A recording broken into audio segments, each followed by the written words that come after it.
Obviously, there's a lot going on with India at the moment, and we've got the change of a central bank governor coming up as well. How optimistic are you on that market?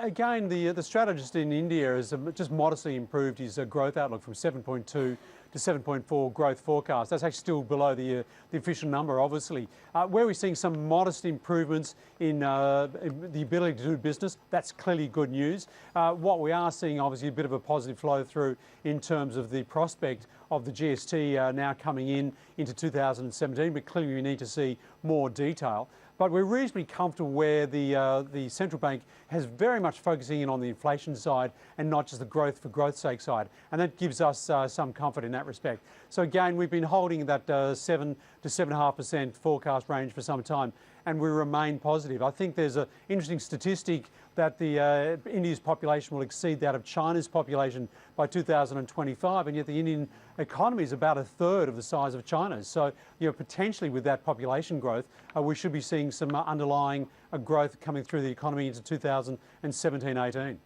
Okay, interesting demographic story potentially out there, Martin. But working it backwards, what you were just telling us here, as far as interest rates go in the RBI under the new governor, whoever that gentleman is going to be, inflation and the weather, of course, notwithstanding, they are likely to be able to ease further, which would be supportive for equities.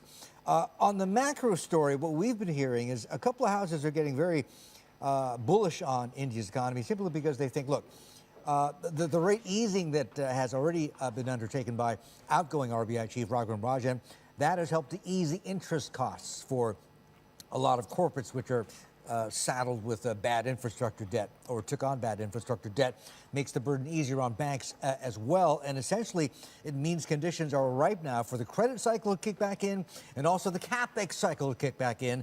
And as you and I both well know, those have been basically missing for a number of years now. On top of that, you've got the government adding fiscal spending. So it sounds as though you've got a story of an economy firing on all cylinders. You don't see that happening?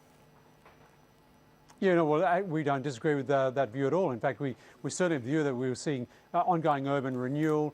There's absolutely no doubt that the moves by the RBI already is helping, but clearly there's got to be basically some balancing between the time frame by which structural reform that the government's implementing actually starts getting some traction and the impact on the economy. And so the RBI and the new government is going to be watching that pretty closely. There's absolutely no doubt about that. But we are seeing improvements in what's happening in regards to corporate and CapEx spending, and that's clearly going to be a positive driver of growth over the next 12 to 18 months for India.